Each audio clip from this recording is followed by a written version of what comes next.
नमस्ते गाइस, स्वागत है आप सबका मेरे यूट्यूब चैनल जिसका नाम है श्रीधि। आज का जो मेरा टॉपिक है वो है आपका गुल्म चल रहा था। ठीक है, गुल्म में हमने वातज गुल्म की चिकित्सा वगैरह इन सब की बात कर ली थी। आज हम बात करेंगे पित्तज की चिकित्सा। पित्तज की चिकित्सा करने के लिए हम क्या कराएंगे, पहले संस्तरण कर्म करवाएंगे। ठीक है, तो इसमें श्लोक देखो तो 83 पेज नंबर 183 पे। ठीक है, क्या है, स्निग्धो उष्ण नवोदिति गुल्मे पित्तकम संस्तृतम हितम रुक्षो उष्णेन्तु संभवते सर्पी प्रश्मन परा। अर्थात स्निग्ध एवं उष्ण वस्तु सेवन करने से उत्पन्न पैतिक गुल्म से संस्तृत करना चाहिए। यदि पित्तजन गुल्म रुक्ष और उष्ण वस्तु से सेवन करने से उत्पन्न हुआ हो तो पित्तजन द्रव्यों में सिद्ध घृतपान कराकर शांत करना चाहिए। अर्थात क्या है, पहले हमें क्या करना चाहिए, किसी भी उष्ण या स्निग्ध वस्तु सेवन करने से पैतिक गुल का संस्तरण कर्म करना चाहिए, उन्हें शांत करना चाहिए। ठीक है, यदि पित्तजन गुल्म रूक्ष और उष्ण वस्तु के सेवन से उत्पन्न हुआ हो तो हमें क्या करना चाहिए, उस पर घी का पान कराना चाहिए। तो उष्ण द्रव्यों के सेवन से जो कुपित पित्त होगा, गुल्म में स्त्रवन औषधियों का प्रयोग, ना कि तीव्र विरेचन का प्रयोग। तीव्र विरेचन से क्या होगा, वो और बढ़ जाएगा। ठीक है, तो वो नहीं प्रयोग करेंगे। स्त्रवशन औषधि का लक्षण निम्न है। ठीक है, क्या है, यहाँ पे श्लोक दे रखा है, पक्तम पकता है वो, यद पकते श्लिष्टम कोष्ठो मदा मलादिकम। मतलब अपक भी होता है, पक भी होता है, श्लिष्ट हो जाता है, कोष्ठ में मल की अधिकता हो जाती है। ठीक है, नत्यबदा, और उससे क्या होता है, बद्धता आ जाती है। स्त्रंथन तदयथा इसे याद करते मालकम। ठीक है, और उसके बाद क्या है, पित्तम व गुल्मे पैतिक गुल्मे शीरवस्ती। फिर हम क्या करेंगे, संस्करण करा दिया। तो ये किससे कराया था हमने, तो संस्करण कर्म कराया था हमने स्निग्ध और रूक्ष औषधियों से। अगर स्निग्ध और रूक्ष औषधियों से, अगर स्निग्ध और रूक्ष औषधियों से ही हमारा क्या हुआ है, पित्तज गुल्म हुआ है, तो हम क्या करेंगे, हम उसमें घी का प्रयोग कराएंगे। ठीक है, घी का प्रयोग करेंगे, क्या होगा, दोष शांत हो जाएंगे। उसके बाद हम क्या करेंगे, शीर बस्ती का प्रयोग करेंगे। शीर बस्ती का 34 श्लोक दे रखा है। पित्तम व पित्तम गुल्मो व ज्ञातवा पाकवाशे अस्ततम काल विवने हरते सद्या शक्ति किते शीर बस्तित। अर्थात चिकित्सा के काल में जानने वाले वैद्य को चाहिए कि वह यदि पित्त अथवा पित्त व गुल्म पकवाशे में स्थित हो तो शीघ्र ही तिक्त द्रव्यों को मिलाकर दूध की बस्तियों से उस पित्त का निहरण कर, मतलब उसे बाहर निकाल दे। ठीक है, फिर है तिलवक घृत का प्रयोग। तिलवक का मतलब क्या होता है, तिल के घृत का प्रयोग। तो इसमें क्या दे रखा है, श्लोक मत पढ़ना, मतलब पढ़ लो। ठीक है, अथवा अग्निबल को ध्यान में, इसमें अग्निबल भी ध्यान में रखना है। क्या करना है, अग्निबल को ध्यान में रखते हुए वाले व्यक्ति को चाहिए कि वे तीक्ष्ण द्रव्यों को मिलाकर घृत, गर्म दूध या तलवक जो आगे उधर होगा अधिकार में बताया जाएगा को पान कराकर विरेचन कराए। उससे क्या करेंगे, हम विरेचन कराएंगे। सामान्यतः जो पैतिक गुल्म होता है उसमें विरेचन नहीं कराया जाता, पर आवश्यकता पड़ने पर अगर ज़रूरी है तो हम बल का ध्यान रखते हुए, अग्नि बल का ध्यान में रख के औषधि देकर विरेचन कराया जा सकता है। पित्तज गुल्म में रक्त सेचन, अगर पित्तज गुल्म में रक्त सेचन करेंगे तो, ठीक है, रक्त सेचन कैसे करोगे, यदि देखो इसमें श्लोक देखो 36 पेज नंबर 184 में, तृष्णा ज्वर परिदा दाह शूल स्वेद अग्नि मर्दवय गुल्म नाम रुचे चापी रक्तमेव व सेच्यते। अर्थात यदि प्यास, ज्वर, दाह, शूल, स्वेद, अग्निमंदता, अरुचि से उपद्रव पित्तज गुल्म में हो तो रक्तमोक्षण कराना चाहिए। ठीक है, रक्तमोक्षण का सिद्धांत, तो इसमें श्लोक 38 इंपॉर्टेंट है, 37। तो छिन्न मूला विदाने न गुल्मा यान्ति च क्षयम रक्तम ही व्यामलता याति तच्च नास्ति चिन्ना चास्ति रुक। अर्थात गुल्म में रक्तमोक्षण कराने से गुल्म का मूल छिन्न नष्ट हो जाता है, अतः गुल्म में विदाह यानी कि पाक नहीं हो पाता और वह गुल्म को नष्ट करता है। गुल्म में रक्त अम्लता को प्राप्त करता है, अर्थात विदग्धता को प्राप्त करता है। जब मोक्षण द्वारा वह रक्त नहीं होता तब गुल्म रोग में नहीं रहेगा। नेक्स्ट है आपका रक्तमोक्षण के बाद क्या करोगे आप, रक्तमोक्षण द्वारा दोष का क्या होता है, हरण हो जाता है तथा रोगों का शरीर क्रश हो जाता है, पतला हो जाता है। उसे आवश्यक देते हुए जांगम पशु पक्षियों के मांस रस से तृप्त करा देने पर यदि कुछ दोष या रोग अविष्ट हो तो उसे दूर करने के लिए प्रतिदिन घृत का सेवन कराना चाहिए। ठीक है, गुल्म में शस्त्र चिकित्सा। अब शस्त्र चिकित्सा क्या में करोगे आप, गुल्म में करोगे तो ये क्वेश्चन आ सकता है किस गुल्म में हम शस्त्र चिकित्सा करते हैं। तो पैतृक गुल्म में शस्त्र चिकित्सा करते हैं। 3 नंबर 5 नंबर के लिए इंपॉर्टेंट है। तो क्या करोगे, पैतृक गुल्म में शस्त्र चिकित्सा करोगे। रक्त पित्त आदि वृद्धत्वात् क्रिया अनुपलभ्यते च यदि गुल्मो विद्यते शस्त्रम तत्र विषजनम। अर्थात यदि रक्त और पित्त की अधिकता मात्रा में बढ़ जाने के कारण या समुचित चिकित्सा न होने के कारण गुल्म विदाहरुक यानी कि पाक उन्मुख हो गया हो तो उस अवस्था में उसकी चिकित्सा शस्त्र कर्म से करनी चाहिए। फिर 3 स्टेजेस बताई हैं, अपक्व है, पच्चावनाम है और पक्व है। ठीक है, अपक्व में क्या करोगे, इसमें श्लोक दे रखा है 40, ध्यान से देखो। गुरु कठिन संस्ततो गुण मासा अंतराक्ष अविवर्ण स्थिरक्षव हरा पक्वो गुल्म उच्यते। अर्थात गुरु कठिन आकृति वाले गंभीर मांस के आश्रय प्राप्त जो विवर्ण न हुआ हो तथा स्थिर एवं स्निग्ध हो तो उसे अपक्व गुल्म समझना चाहिए। दाह शूल अति संशोभ स्वप्न नाशार ज्वरे विदग्धमानम जानियाद गुल्मम तमु उपचहत। अर्थात दाह पीड़ा ताड़वत पीड़ा। ठीक है, व्यथा संशोध की अनुभूति, निद्रा का नाना, बेचैनी और ज्वर के होने पर गुल्म पक रहा हो ऐसा समझना चाहिए। इस अवस्था को गुल्म के ऊपरी भाग में उपनाह यानी कि पुलटिस बांधना चाहिए जिससे गुल्म शीघ्र ही पक जाता है। पक्व गुल्म के रूप।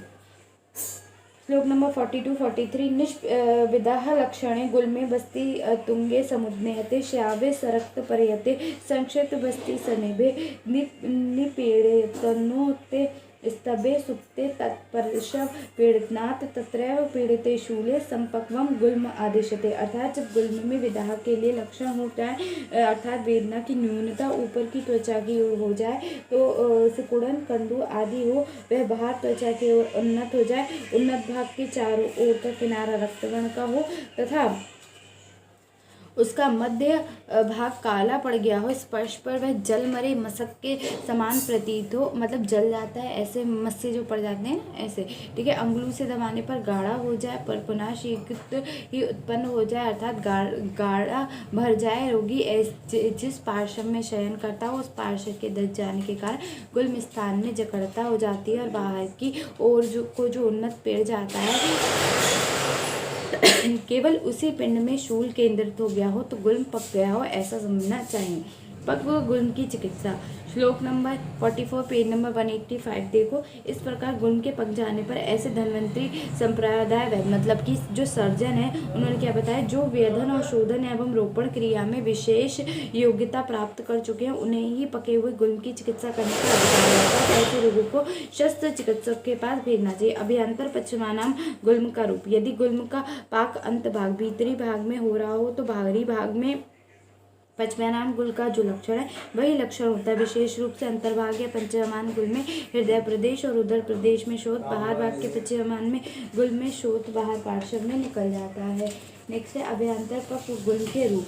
जब भीतरी भाग में गुल्म तक पक जाता है तब अंतस्थ स्रोतस में क्लेद उत्पन्न कर पूर्व के ऊपरी भाग में वमन द्वारा और अधोभाग से मल द्वारा निकलते लगता है। इस प्रकार स्वयं पूर्व को निकालते हुए रोगी हितकारक अन्न की व्यवस्था करके उपद्रव से रोगी की रक्षा करते हुए 10 दिन तक या 12 दिन तक उपेक्षा कर दें अर्थात कुएं को निकाल दें, उसे रोकने का प्रयास चिकित्सक ना करे। नेक्स्ट है क्या आपका नेक्स्ट देखो कफ। अब आ गई कफ की चिकित्सा। यहाँ पे पित्त की चिकित्सा खत्म हो गई, अब हमारी कफ की चिकित्सा शुरू हो रही है। ठीक है, करते कफ की चिकित्सा। तो कफत गुल्म की चिकित्सा। तो कफत गुल्म की चिकित्सा में श्लोक नंबर 84 देखो, सॉरी 48 देखो, उल्टा हो गया। ठीक है, 48 देखो। ठीक है, स्निग्धे गुरुभि, अच्छा पेज नंबर है 186। तो शीत ले गुरुभि शीत स्निग्धे गुल में जाते कफवात्मके अव्यय अस्या अल्प पाक याग्नि कुरिया लंघनम आदत। अर्थात हम क्या करेंगे इसमें, सबसे पहले प्रथम लंघन कराना चाहिए। ठीक है, तो कैसे कराओगे आप, शीत गुरु एवं स्निग्ध आहार विहार के सेवन से करने वाले कफत गुल में यदि रोगी वमन करके योग्य ना हो तथा मंद अग्नि हो तो सर्वप्रथम उसे लंघन कराना चाहिए। मंदो अग्नि वेदना मंदा गुरु स्तते मित अति कोष्ठता स उक्त चारु चिरयस या सा गुल्मी वमनोपगा। अर्थात जिस कफ गुल्मी की अग्नि मंद हो, वेदना हो, कोष्ठ भारी एवं जकड़ा हुआ हो, उत्क्लेश हो, जी मिचलाता हो और भोजन में अरुचि हो, तो वह गुल्म का रोगी वमन के योग्य होता है। गुल्म में उष्ण द्रव्यों का प्रयोग, तो वमन और लंघन कराने के लिए उष्ण उपचार अर्थात उष्ण द्रव्यों का ही विहार में करना चाहिए और लघु एवं पित्त रस वाले औषध द्रव्यों के जल से सिद्ध आहार का सेवन कराना चाहिए। कफज गुल्म में विलयन यदि कफज गुल्म अनाह और मलबंध के साथ कठिनता और उड़ा हुआ हो तो प्रारंभ में युक्ति पूर्वक स्वेदन करने के बाद वैद्य गुल के विलयन करने का प्रयास करें। विलयन अर्थात विमलापन करने के लिए बांस की नली या तल या अंगूठे से दबाना चाहिए। नेक्स्ट है कफज गुल में छाड़ तथा घृत। लंघन और वमन एवं स्वेदन करा देने के बाद जब जठराग्नि प्रदीप्त हो जाए तो कफज गुल्म में छार और कटु द्रव्यों के साथ उचित समय पर घृत का पान कराना चाहिए। कफज गुल्म में बस्ती तथा विरेचन। उपरोक्त चिकित्सालयों में कफज गुल्म अपने स्थान से विचलित हो जाता है, ऐसा समझकर विरेचन द्वारा दशमूल के क्वाथ में स्नेह मिलाकर बस्ती द्वारा शोधन करना है। इम्पॉर्टेंट है, ठीक है। शोधन कैसे करोगे? दशमूल के क्वाथ के साथ करोगे। कफज गुल्म में गुटिका आदि का भी प्रयोग करना चाहिए, ठीक है। तो यहाँ पे देखो अग्नि के वृद्ध हो जाने और वायु के अनुलोमन हो जाने पर कोष्ठ को स्निग्ध जानकर कफज गुल्म में पीड़ित रोगियों को गुल्मनाशक गुटिका चूर्ण एवं क्वाथों का सेवन कराना चाहिए। क्षार प्रयोग कर सकते हैं आप। तो इसमें श्लोक देखो 55 है। कृतमूलम महावास्तु कठिनम स्तिमितम गुरुम जयत का फल कृतम गुल्मम क्षार अष्टि अग्निकर्मादि। 55 नंबर का श्लोक है। पेज नंबर 187 है। जो कृत मूल मतलब दृढ़ मूल हो, महावास्तु अधिक स्थान में गंभीर हो, कठिन हो और जकड़ाहट युक्त हो और भारी हो, उस गुल्म को क्षार और अरेस्ट का पान और अग्नि यानी कि दाहक क्रिया के द्वारा जीतना चाहिए। कफ प्रधान गुल्म रोग में क्षार के अनुगुण दोष प्रकृति यानी कि कफ रोग का स्वभाव कफ प्रकृति गुल्म में स्थित था और ऋतु हेमंत या शिशिर ऋतु में इन सभी का ठीक ठीक ज्ञान करने के बाद रोगी का बल और दोष का प्रमाण जानने वाला वैद्य क्षार का प्रयोग करे, ठीक है। कफज गुल्म में क्षार का प्रयोग पुनः शरीर बल और दोषों की वृद्धि और क्षय हो जाने पर चिकित्सक को कफज गुल्म तब तक शांत ना हो तब तक आवश्यकता अनुसार 1 दिन हो या 2 दिन हो या 3 दिन के अंदर इसे क्षार का प्रयोग करना चाहिए। क्षार का गुण क्या होना चाहिए? मांस, दूध और घृत का सेवन करने वाला कफज गुल्म के रोगियों के लिए कराया गया क्षार का प्रयोग मधुर एवं स्निग्ध कफ को शरण स्वभाव होने के कारण आशय से काट कर नीचे की मार्ग में बाहर निकाल देता है। कफज गुल्म में अरिष्ट का प्रयोग। श्लोक नंबर 49 पेज नंबर 288। तो मंदे अग्नि अग्ना वारुषे सात्मे मध्य सास्नेहम अक्षनातम प्रयोज्यता मार्ग शुद्ध अर्थमरिष्ठम कफ गुल्म नाम। अर्थात कफज गुल्म में पीड़ित रोगियों को जो स्निग्ध पदार्थों का भोजन करते हैं, अग्नि अंध हो, भोजन में अरुचि हो तथा उन्हें मदिरा पीना प्रकृति के अनुकूल हो तो ऊर्ध्व और अधो मार्ग के शुद्धि के लिए रेष्टों का प्रयोग करना चाहिए, ठीक है। इंपॉर्टेंट नेक्स्ट तो बहुत इंपॉर्टेंट है श्लोक नंबर 60-61, ठीक है। क्या कफज गुल्म में अग्निकर्म तो कैसे करोगे? लंघनो उल्लेखम स्वेदे सर्पी पानर विरेचम बस्ती गुटिका चूड़ क्षार अरिष्टम गेरणप रपि।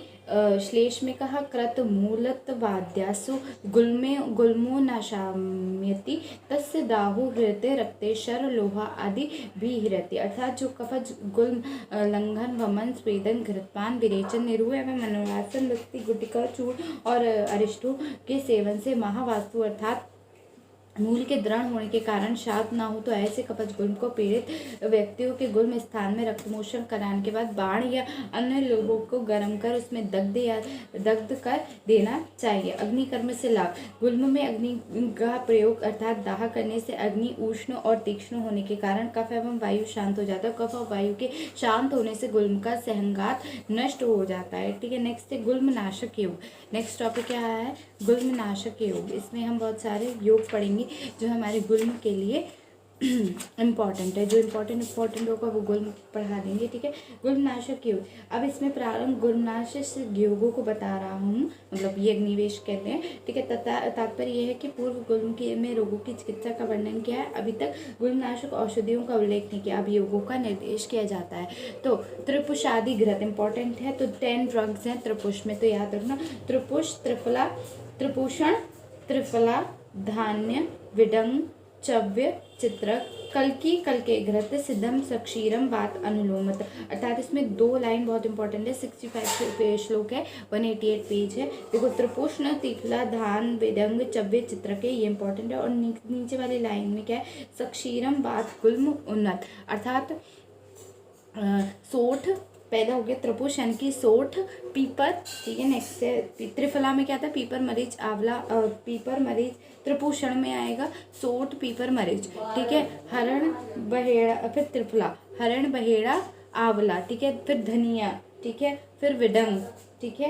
उसके बाद धान्य, फिर विडंग, फिर चव्य और चित्रक। इनके कल्क के साथ सिद्ध दूध, किया हुआ दूध, घृत वातज गुल्म को नष्ट करता है। दूसरा त्रिफशादी ग्रहण क्या है, इनमें उपयुक्त द्रव्य के कल्क, बृहद पंचपादी क्वाथ अथवा दोनों पंचमूलों का क्वाथ लेकर घृत सिद्ध करें। यह घृत उत्कृष्ट गुलनाशक है। अथवा राजश्मा में, जो अभी राजश्मा हमने पढ़ा नहीं है तो वो आगे पढ़ेंगे, ठीक है। तो उसमें वर्णन क्या है शतपल घृत का, तो उनका प्रयोग भी यहाँ कर सकते हैं, ठीक है। पर प्रसन्ना या सुराय का अनार का रस या दधि का पानी मिलाकर घृत सिद्ध करना चाहिए। घृत वात गुल्म नाशक है, ठीक है। नेक्स्ट है हिंग, हिंगो सवर्चल आद्य घृत, तो हींग, सौवर, अर्चन, नमक, जीरा, विडंग, अनारदाना, अजवाइन, पुहरमूल, सोंठ, इसका नाम याद कर लो, इसमें इतना इम्पोर्टेंट नहीं है। फिर हपुष्याद घृत है, हावुरा, सोंठ, पीपर, मरीच, मंकरा, चव्य, चित्रक, सेंधा, जीरा, पेपरमूल और अजवाइन, इनके कल्क और बेर का स्वरस, मूली का स्वरस, गोदुग्ध, दही और अनार का रस, इससे सिद्ध किया जाता है। घृत वात गुल्म शूल अनाम को नष्ट करना होता है। योनि रोग, अर्श, ग्रहणी रोग, श्वास का अरुचि, ज्वर, बस्ती का रोग, हृदय रोग, पार्श्वमूल, इन सभी को घृत पान करने से नष्ट हो जाता है, ठीक है। नेक्स्ट है आपका पिपलयाद घृत, नाम याद रखना। गुल्म में रोग में अनुपान, अनुपान देखो क्या क्या बताएं, श्लोक नंबर 88 है। कोल आदि, कोल, दाड़िम,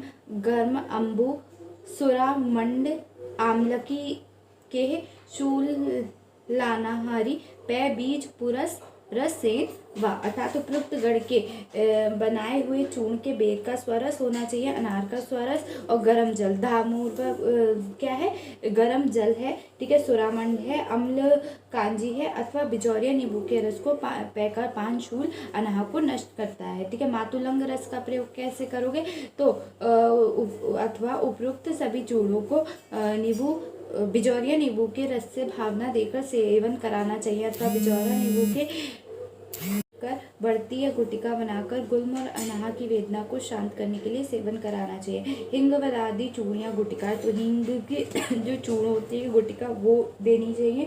गुल्म की वेदना में कर्तव्य क्या करेंगे, अगर बहुत वेदना हो रही है तो उसके लिए बिजौरिया नींबू का रस देंगे, घृत में बुनी हुई हींग देंगे, खट्टे अनार का रस देंगे, विडंग नमक देना, सेंधा नमक, इन सभी को सुरामंड के पानी में मिलाकर वात गुल्म की वेदना शांत हो जाती है।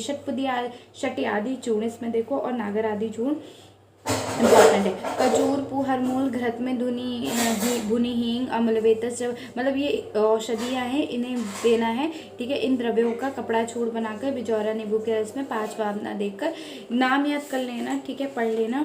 और मधु शुक्त, चलो मैं बता ही दे रही हूँ। खजूर, पुहरमूल, घृत में भुनी हींग, अम्लवेतस, जवाखार, चित्रक मूल, धनिया, अजवाइन, वायविंग, सेंधा नमक, मीठा वचा, चव्य, पीपर मूल, अजवगंधा, खट्टा अनारदाना, अजमोदा, इन सबको क्या करेंगे हम कपड़ा चूर्ण बनाएंगे। उसके बाद बिजौरिया नींबू के रस में 5 भावना और मधु शुक्त से 2 भावना देकर घोटकर बेर के समान गोली बनाकर इसका प्रयोग करके गुटिका, गुल्म, प्लीहा, वृद्धि, अनाह, श्वास, अरोचक, हिक्का, हृदय रोग, अर्श, इन अनेक प्रकार के शिर रोग, पांडु रोग, कफ का उत्क्लेश, सभी में प्रवाहिका, पार्श्वमूल, हृदय शूल और बस्ती शूल को नष्ट करती है।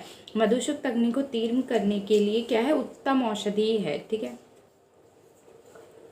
इनकी भावना से औषधि की जो शक्ति होती है वो बढ़ जाती है, याद रखना, ठीक है। नेक्स्ट है नागरयादि योग, ठीक है। सोंठ आधा पल, छिलका रहित काला तिल 2 पल, गुड़ 1 पल, इन सभी को एकत्र पीसकर मनुष्य को गर्म दूध के साथ पीना चाहिए। इसके सेवन से वात, गुल्म, उदावट और योनिशूल सब नाश हो जाता है। वात, गुल्म में एरंड तेल इंपॉर्टेंट है, लहसुन शीर भी इंपॉर्टेंट है, तेल पंचक भी इंपॉर्टेंट है, ठीक है। तो पहले देखो हम क्या बात कर रहे हैं, एरंड तेल। एरंड तेल क्या होता है, वात गुल्म में पीड़ित मनुष्य यदि वात गुल्म में कफ का अनुबंध समझे तो एरंड के तेल को वारुणी मध्य के साथ पान करे। यदि वात गुल्म में पित्त का अनुबंध समझे तो दूध के साथ एरंड तेल का पान करे। अर्थात इसमें श्लोक नंबर 12 एंड 13 इंपॉर्टेंट, सॉरी 92 और 93 इंपॉर्टेंट है। पिबेतरम जन्म तैलम वारुणी मंड मिश्रितम, अर्थात वात गुल्म में पीड़ित मनुष्य यदि वात गुल्म के कफ का अनुबंध समझे तो एरंड तेल को वारुणी मंड के साथ पान करे, ठीक है। उसके बाद क्या, तदेवम तैलम पयसा वात गुल्मी पिबेन, यदि वात गुल्म में पित्त का अनुबंध समझे तो श्लेष्म अनुगुल्य पूर्व हितम पित्ता अनुगे परम, अर्थात तो दूध के साथ एरंड तेल का पान करे, ठीक है। नेक्स्ट है लहसुन शीर इति लहसुन शीरम, इसमें श्लोक दे रखा है 94 95। साध्य यक्ष शुद्ध शुष्कम पशुनस्य चतुष्पलम क्षीरो उदेक अष्टगुणितम क्षीर शेषम न चा न पीबेत वात गुल्म उदावर्तम ग्रदसी विषम ज्वरम हृदय रोग विदरदी शोथम साध्य ताशु पतत्य, अर्थात सूखे लहसुन की जवा अर्थात छिलके उतार कर लहसुन की गौरियों को गौरी मतलब गिरियों मतलब वो जो लहसुन होता है ना जो वो राउंड राउंड होता है उसी को 4 पल लेकर पीस लेने के बाद 8 गुणे दूध और जल में, अर्थात चतुर्गुण दूध 16 पल और चतुर्गुण जल 16 पल में दूध का पाक बनाए। जब पानी जल जाए तब केवल दूध रह जाएगा, तब छान कर उस दूध का पान करने से वात गुल्म उदावर्त रोग ग्रदेसी विषम ज्वर हृदय रोग विदर्दी और शोथ को यह दूध शीघ्र ही नष्ट कर देता है। नेक्स्ट है तेल पंचकम, ठीक है। तो वो क्या है, तेल पंचकम 5 तरीके के तेलों का प्रयोग बताया। पहला हो गया एरंड तेल,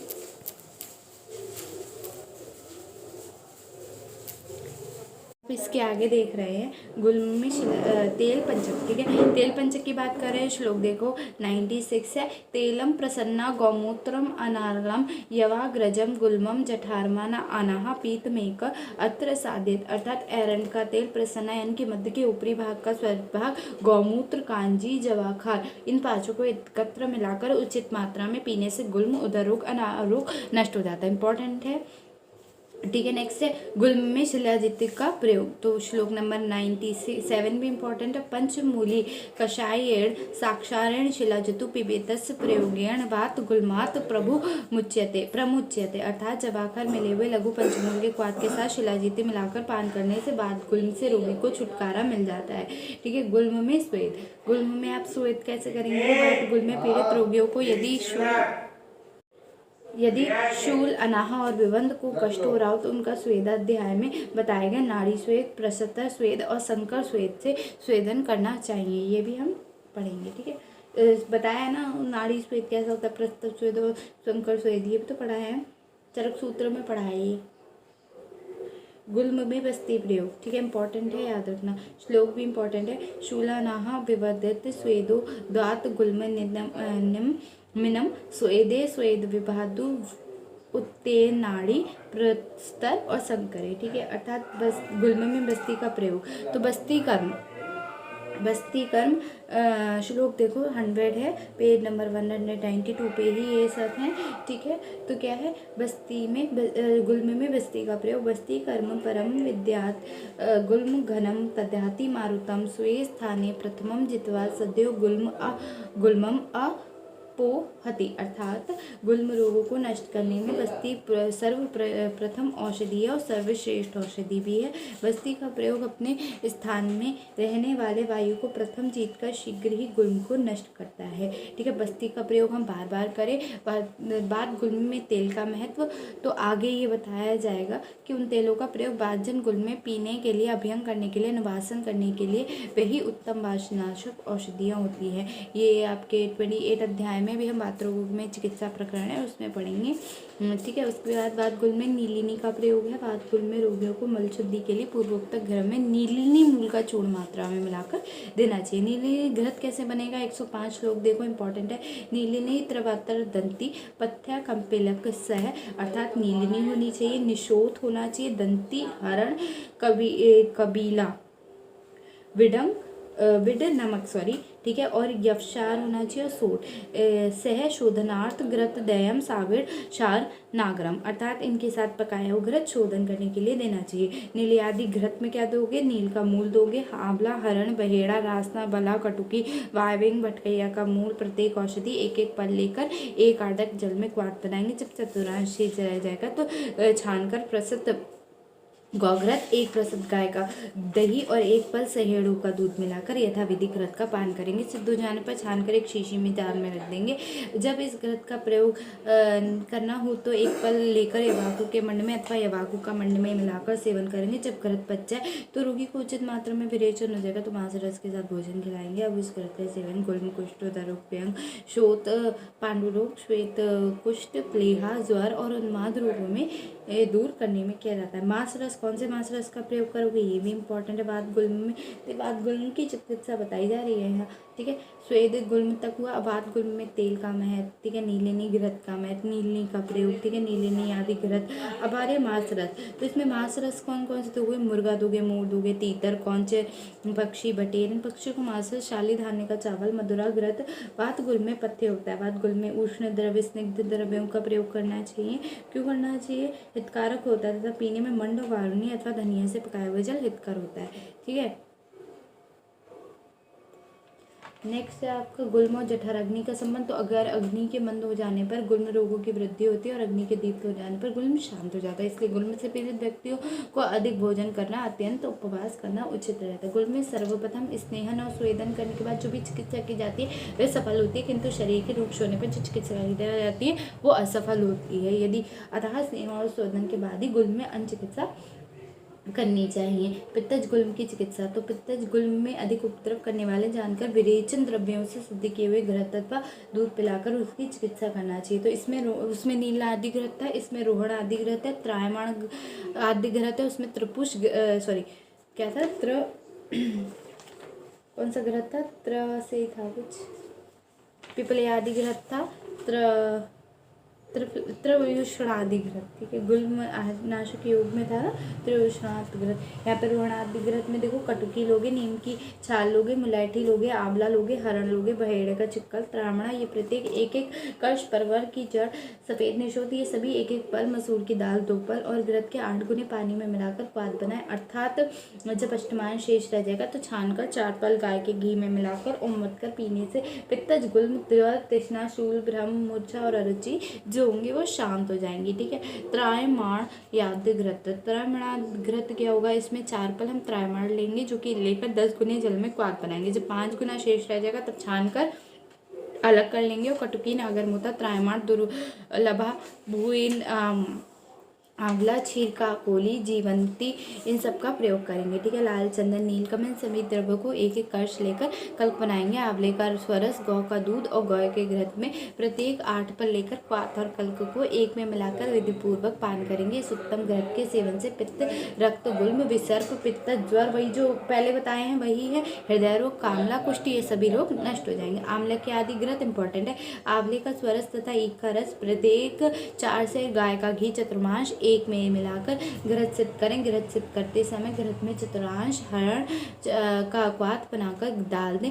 घृत सिद्ध होने पर छान कर रख लें। इसके प्रयोग से पित्तज गुल्म नष्ट हो जाएगा। द्रक्षाद्य घृत में क्या लोगे, मुनक्का लोगे, मुहे का फूल लोगे, खजूर लोगे, विदरांदी, शतावरी, फालसा, आंवला, हरण, बहेड़ा, सभी को एक एक पल लेकर जब कूट कर एक आणक जल में क्वाथ करके चतुर्थांश शेष रहने पर छान कर क्वाथ बना लोगे, ठीक है। फिर उसमें क्या मिलाओगे, आंवले का स्वरस, गौ का घृत, ईख का रस, गौ का दूध, इन्हें प्रत्येक कितने प्रस्थ, एक एक प्रस्थ, हरण का कल्क घृत से चतुर्थांश डालकर यथाविधि सिद्ध करोगे। सिद्ध होने के बाद छान कर रख लेंगे। प्रयोग करने पे से चीनी और मधु चतुर्थांश मात्रा में से घृत में मिलाकर सेवन करें। इसके सेवन से पित्त, गुल्म और सभी प्रकार के पित्त विकार शांत हो जाते हैं। वासाद्य घृत मूल सहित अड़ूसे की पत्ती को लेकर जो कूट कर 8 गुणे पानी में जल को क्वाथ करें।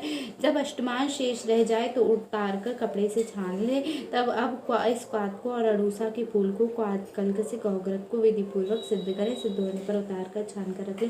प्रयोग करते समय मधु मिलाकर इसका प्रयोग करें तो इससे पित्तज गुल्म नष्ट हो जाएगा तथा रक्तपित्त, ज्वर, श्वास और काश, हृदय रोग भी नष्ट हो जाएंगे। त्रायमाण का प्रयोग 2 पल त्रायमाण को 2 प्लस जल में क्वाथ कर अष्टमान शेष रैन पर छानकर चाल पर गाय का दूध मिलाकर पान करें और पीने के बाद रोगी के बल अनुसार गर्म गर्म गौ का दूध इच्छानुसार भरपेट पिलाएं। इससे दोष के निकल जाने पर पित्तजन गुल में शांत हो जाएगा। पैतृक गुल में हम विरेचन कराएंगे। किसके साथ कराओगे? मुनक्का, हरण के स्वरस, गुल मिलाकर पित्त पीने से देना अथवा कबीले के चूर्ण को गुड़ मिलाकर पीने को देने से अथवा कबीला के चूर्ण को मधु से लेकर चाटना चाहिए। पैतृक गुल में अभियंग कैसे करोगे? तो शांति के लिए घृत या चंदन आदि तेल, क्योंकि दाह होता है इसलिए हम क्या करेंगे? घृत देंगे, चंदन आदि तेल देंगे, मुलैठी जो ठंडक हमें प्रदान करे उन्हीं के कल से घृत से अभियंग करना चाहिए। ठीक है। पैतृक गुल में बस्ती का प्रयोग तो कैसे करोगे? बस्ती का प्रयोग तिक्त द्रव्यों के साथ जिन शील बस्तियों का विधान स्वर प्रकरण में बताया, क्योंकि गर्म होगा तो वही हम बस्ती देंगे। ठीक है। वे सभी बस्तियां पित्तज गुल्म में कारक होती है। पित्तज गुल्म में भोज्य द्रव्य कौन कौन से होते हैं? शाही चावल, जांगल पक्षियों के मांस, ठीक है, गाय या बकरी का दूध, घृत, फल में खजूर, आंवला, मुनक्का, अनार, फालसा, इन सभी लोगों को दिन और रात में अनेक प्रकार के आहार अर्थ करना चाहिए तथा पीने के लिए बरियारी का मूल, विदरंगा मतलब लघु पंचमूल से शरण पानीय परिभाषा के अनुसार सिद्ध किया हुआ जल देना चाहिए। पित्तज गुल्म की चिकित्सा है। लंघन भी दे सकते हैं। आम दोष का अनुबंध हो, पित्त में आम हो, कफ और वात का संबंध हो तो लंघन कराने के बाद यवागु खड़ यूज के द्वारा अग्नि को प्रज्वलित करना मतलब बढ़ाता है। ठीक है। जठर अग्नि का महत्व क्या था? सभी दोषों की शांति प्रकोपना अग्नि के ऊपर आश्रित है, इसलिए जठर अग्नि की रक्षा सर्वदा प्रकार से करनी चाहिए। गुल्म होने के से जो भी कारण हो उनका त्याग कर देना चाहिए। ठीक है। नेक्स्ट क्या आएगा आपका? यहाँ तो ये हो गया। ठीक है। अब नेक्स्ट क्या है? नेक्स्ट देखो जो है वो है आपका कफज में शल्य चिकित्सा। तो इम्पॉर्टेंट है। श्लोक देखो, कफज में शल्य। अभी हमने शास्त्र कर्म भी पढ़ा था, वो हमने किस में पढ़ा था? शस्त्र कर्म पित्तज गुल्म में। अब यहाँ तो श्लोक देखो, श्लोक नंबर 134, 7, 38, 39। शुभमनम मनमराट प्रद्यते कफ गुल्म में स्निग्ध श्वेत्र शरीराय गुल्मे शैथिल्यम आगते परिवेष्टम प्रदीप्तास्तु बल्ब जानम अथवा क्षान भिषक कुंभे समवाप्य गुल्मं घृष्ट मुखे न स्वेत संग्रहितो यदा गुल्मस्तदा घटम अथोदरेत वस्त्रांतरम ततः कृत्वा विनाद्यम गुल्मं प्रमाणवित। अर्थात और 140 भी है। विमार्गज उपदाद शैर्यम लाभम प्रणीते मृग द्वेया गुल्म मेघम ना त्वन हृदय में स्पृशित। अर्थात वमन करने योग्य कफ गुल्म से पीड़ित रोगियों को स्नेहन से उदन कराने के बाद वमन का प्रयोग कराने और स्नेहन और वमन के बाद गुल्म की शिथिलता आ जाए तो एक बड़े से जलते हुए बवई घास बल्बज मुझे नहीं पता है। ठीक है। और अथवा कुशो, कुश तो सबने देखा होगा, कुश हिंदुओं के घर में तो देखे ही जाते हैं, कुश आता ही आता है। तो कुशों को डाल दें। इसके बाद घड़े के मुख को गुल्म कर लगा दें। इससे गुल्म घड़े के मुख में चला आता है। जब वो यह समझ लें कि गुल्म घड़े के मुख में आ गया हो तो घड़े को हटा दें। इसके बाद गुल्म के मूल भाग में वस्त्र को कसकर बांध लें। गुल्म के प्रमाण को भली प्रकार जानने के बाद वैद्य उस गुल्म का भेदन कर दे। इससे बाद विमारगत, अजमद और आदर्श यानी कि शीशा, इनमें से किसी एक यंत्र को द्वारा पीड़न करने अथवा दवाएं जिससे गुल्म के दोष बाहर निकल आए। इस प्रकार केवल एकमात्र गुल्म का ही मर्दन करे, किंतु आत्मा और हृदय का स्पर्श न करे। श्लेष्म के गुल्म में स्वेदन। ठीक है। नेक्स्ट टॉपिक है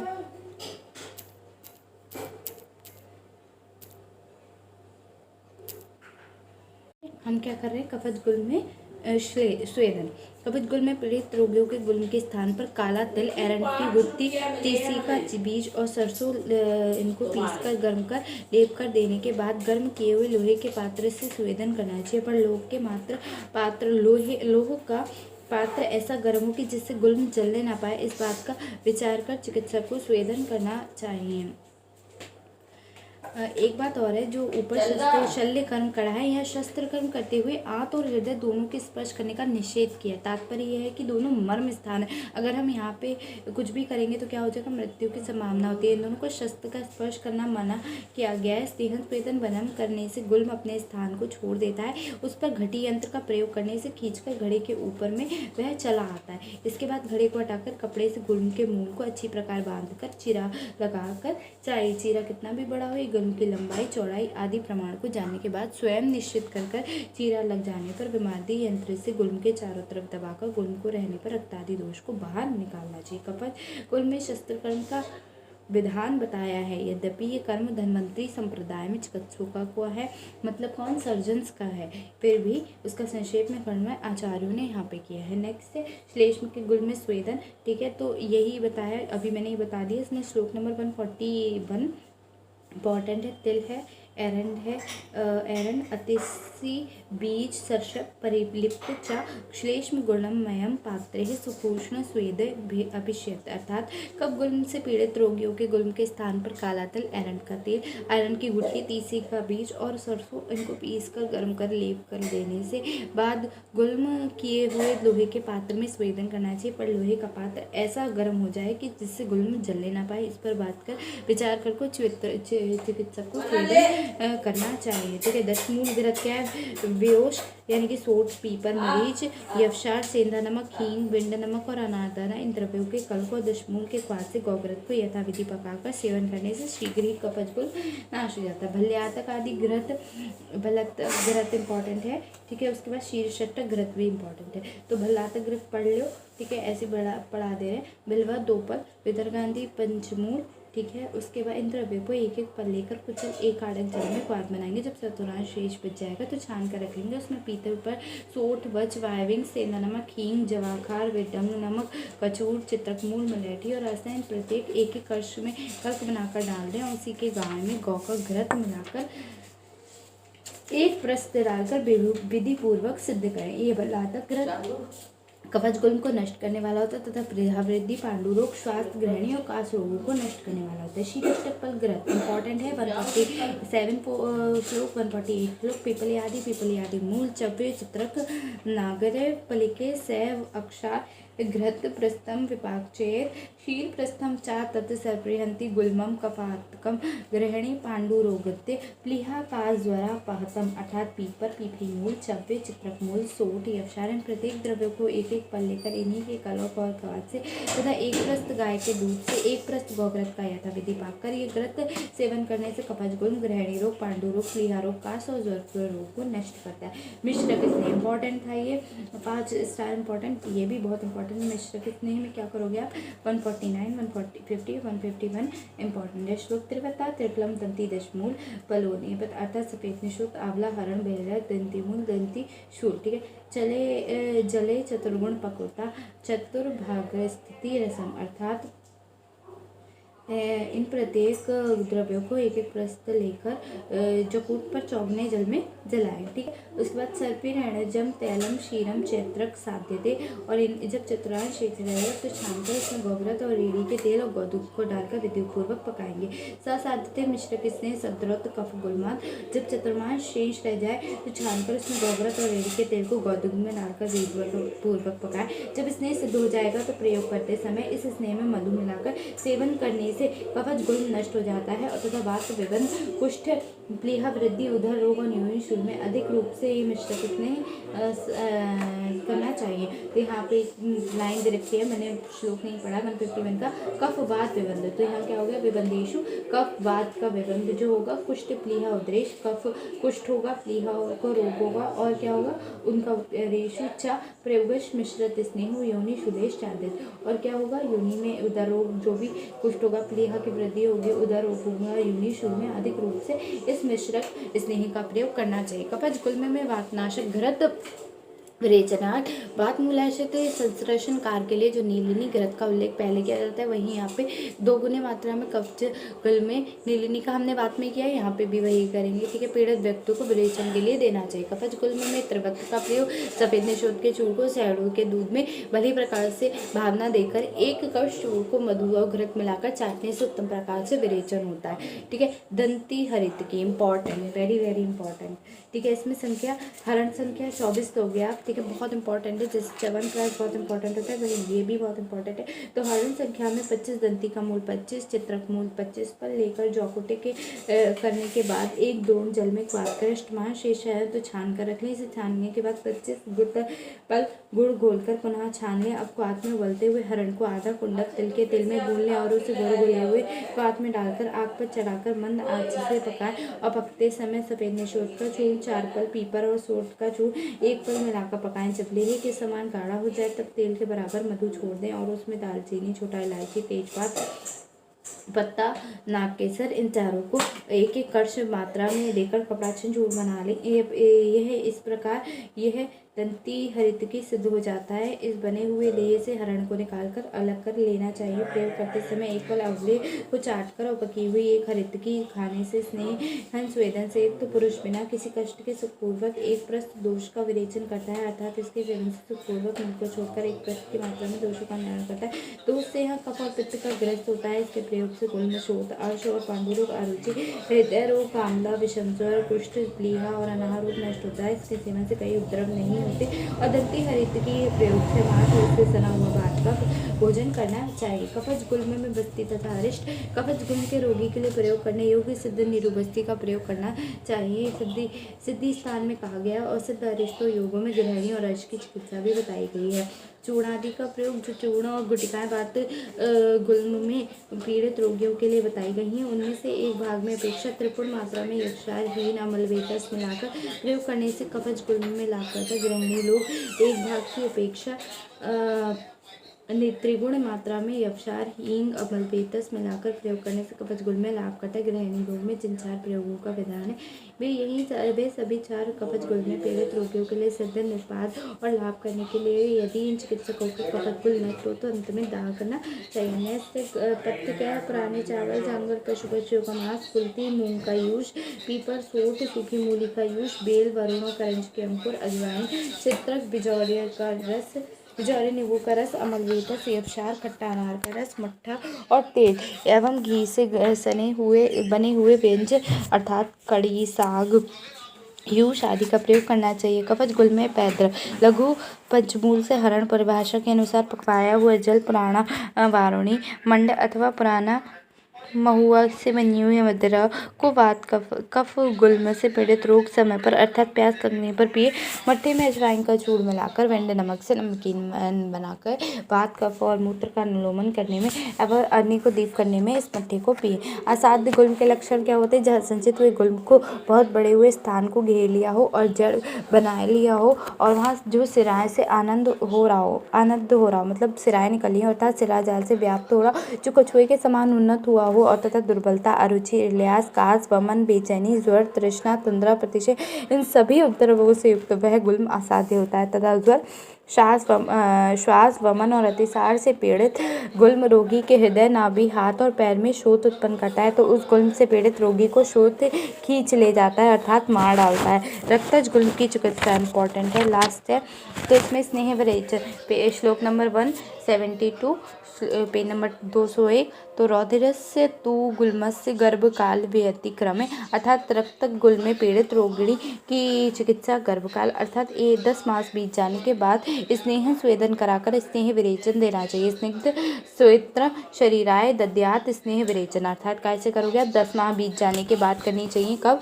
जब उसमें स्नेह और स्वेदन कराकर स्नेह विरेचन देना चाहिए। रक्त गुल्म में पलाश शाल का प्रयोग तो पलाश शार पात्रे द्वैदेव पात्रे तेल सर्षिपा गुल्मे शैथिल्य जननी पक्वातम मात्रम प्रयोजत अर्थात पलाश का शार 5 पात्र तिल का तेल और गाय का घृत 1 में मिलाकर पका ले। जब स्नेह की मात्रा शेष रह जाए तो गुल्म में शीतल बनाने मात्रा इसका प्रयोग करना चाहिए। रक्त गुल्म में योनि विशोधन यदि इस पलाश से सिद्ध तेल घृत के सेवन से रक्त तो रक्त गुल्म की चिकित्सा में सर्वप्रथम स्नेहन और विरेचन की बात करते हैं, उसके बाद रक्त गुल्म में पलाशसार का प्रयोग। तो पलाशसारे पात्रे द्वैद्वय पात्र तेल सर्षिपम गुल्म शैथिल्यम जननी पक्वातम मात्रम प्रयोजित 201 पे श्लोक है 173। तो क्या करोगे? पलाश के शाल को 5 पात्र और 2 पात्र तिल का तेल और गाय का घृत 1 में मिलाकर पाक करेंगे। जब स्नेह की मात्रा शेष रह जाए तो गुल्म में शीतल बनाने वाली मात्रा में इसका प्रयोग करना चाहिए। ठीक है, नेक्स्ट है आपका रक्तज गुल्म में योनि विशोधन यदि विशोधन, ठीक है, यदि इस पलाश क्षार से सिद्ध तेल घृत के सेवन से रक्त गुल्म का भेदन न हो तो योनि विश्लेषण औषधियों का प्रयोग करना चाहिए। व्यवसार के साथ पलल यानी कि मांस या तिल का कलक या सेवणों के दूध के साथ पलल को योनि में रखने के देना चाहिए, अथवा यक्षार और सेवणों के दूध इन दोनों के सिधिरी मछलियों को भावित कर योनि में रखने के लिए देना चाहिए, अथवा सूखी शपरी मछली से यक्षार और सेवणों के रस से भावना देकर योनि में रखवाना चाहिए, अथवा सुअर और मछली के पित्त से कपड़े की अच्छी प्रकार भावित कर योनि में रखने से देना चाहिए। नेक्स्ट है इसमें अन्य विविध प्रयोग कौन कौन से है। रक्त पित्तनाशक क्षार में मधु और घी के साथ चाटनी देना चाहिए। अब है रक्तगुल्म में अन्य विविध प्रयोग। रक्त पित्त क्षार में मधु और घी के साथ चाटनी देना चाहिए। रक्तपित्त से पीड़ित स्त्री के आहार में लहसुन, तीक्ष्ण मदिरा और मछली का प्रयोग करना चाहिए। गौमूत्र, दूध और यवक्षार के साथ युक्त दूध 10 मूल क्वाथ में उत्तर बस्ती देनी चाहिए। यदि इन क्रियाओं के करने पर रुधिर का स्राव न हुआ पड़े तो गुल्म की भेदन क्रिया अर्थात शस्त्रक्रम करना चाहिए, और यदि इन उपयुक्त क्रियाओं के करने से रुधिर का स्राव होने लगे तो उस काल में जांगम पशु पक्षियों के मांस से साथ भात खिलाना चाहिए। रोगिणी के शरीर में घृत और तेल की मालिश करना चाहिए और पीने के लिए नूतन मदिरा देनी चाहिए। वातज गुल्म का चिकित्सा सूत्र। वातज गुल्म में स्नेहन, स्वेदन, घृतपान, चूर्ण, गुटिका, ब्रहण गुटिकाएं, वमन, विरेचन और रक्त मोक्षण का प्रयोग करना चाहिए। यह है पेज नंबर 183 पे श्लोक है 183 का पेज नंबर 202 पे। स्नेहन, स्वेदन, सर्पी, बस्तेश, चूर्णानाम, ब्रहणम, गुटिका, वमन, विरेके, मोक्षाशत, जरस, चा वात गुल्म। वात अर्थात वात गुल्म में स्नेहन करोगे, स्वेदन, घृतपान, चूर्ण, ब्रहण गुटिकाएं, वमन, विरेचन और रक्त मोक्षण का प्रयोग करना चाहिए। पित्तज गुल्म का चिकित्सा सूत्र। सर्पी, सतिक्त, सिद्धम, क्षीरम, प्रस्तुतम, निरुहाक्षत, रक्तस, चा अवसेचन, मां श्वासन संशमन, योगः, उपनाः, शस्त्रम, पक्वास्य, भयंतर, प्रभिन्नस्य, संशोधन, संशमन, पित्त भवस्य गुल्मस्य। अर्थात पित्त गुल्म में तिक्त द्रव्यों से पकाया हुआ घृत, दूध, विरेचन, निरुबस्ती, रक्तमोक्षण, श्वासन, संशमन योग, उपनाः, पके गुल्म में शस्त्रकर्म, अभ्यंतर गुल्म पककर फूट गया हो और बाहर आओ तो शोधन के लिए संशमन कर्म किया जाता है। कफज गुल्म का चिकित्सा सूत्र। कफज गुल्म में स्नेहन, स्वेदन, भेदन, लंघन, वमन, विरेचन आदि बस्ती की गोलियां, चूर्ण, अरिष्टयोग, क्षार का प्रयोग। इन सभी कर्मों से लाभ न होने पर अंत में रक्त मोक्षण करने के बाद अग्नि के दाह कर किया जाता है। यहाँ पूरा हो गया गुल्म, ठीक है। उसके बाद है प्रमेह चिकित्सा। नेक्स्ट चैप्टर है प्रमेह चिकित्सा, ठीक है। तो प्रमेह का हम बाद में देखेंगे, अभी के लिए इतना काफ़ी है, ठीक है। प्रमेह भी काफ़ी लंबा है, तो अभी के लिए इतना काफ़ी है। Thank you.